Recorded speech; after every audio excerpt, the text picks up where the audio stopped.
यांच्याकडून न्यूज 18 लोकमतला ही माहिती मिळालेली आहे आणि या संदर्भात संदीप क्षीरसागर जे बीडचे राष्ट्रवादीचे आमदार आहेत त्यांनी देखील पुष्टी दिलेली आहे की अशा पद्धतीनं जे आरोपीचे मोबाईल जप्त करण्यात आलेले आहे त्या मोबाईलमध्ये जो व्हिडिओ आहे मारहाण करताना संतोष अण्णा देशमुख यांना मारहाण करतानाचा व्हिडिओ देखील त्यात असल्याचं देखील त्यांनी देखील पुष्टी दिली।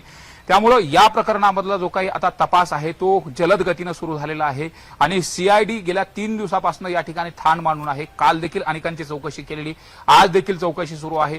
यामध्ये जर आपण बघितलं तर 3 वेगवेगळे प्रकरण आहेत। खंडणीचं प्रकरण असेल, अॅट्रॉसिटीचं प्रकरण असेल आणि हत्येचं प्रकरण असेल।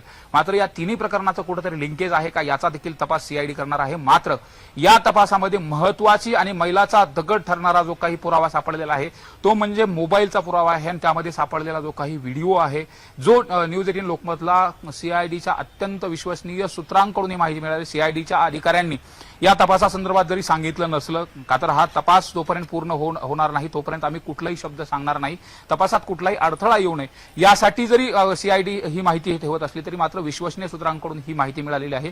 विशेष म्हणजे त्या व्हिडिओमध्ये नेमकं काय भयानकता आहे, काय दाहकता आहे ही देखील आता ज्यावेळेस कोर्टाच्या समोर मांडली जाईल त्यावेळेस त्या आरोपींना शिक्षा जी होणार आहे ती देखील पाहणं महत्त्वाचं ठरणार आहे। मात्र साहजिकच आता एक धागादोरा मिळालेला आहे आणि त्यानुसार आता हा जो काही तपास आहे तो तपास देखील पुढे जाणार आहे आणि या संतोष देशमुख हत्या प्रकरणातील जे मारेकरी आहेत त्या मारेकऱ्यांना फाशीची शिक्षा होईपर्यंत कडक शिक्षा होण्याच्या अनुषंगाने देखील हे पुरावे महत्त्वाचे असल्याचं देखील अनेकांचं सांगणं आहे। विशेष म्हणजे आमदार संदीप क्षीरसागर देखील यांनी देखील या संदर्भामध्ये हा एक महत्त्वाचा आणि मैलाचा दगड ठरणार आहे तपास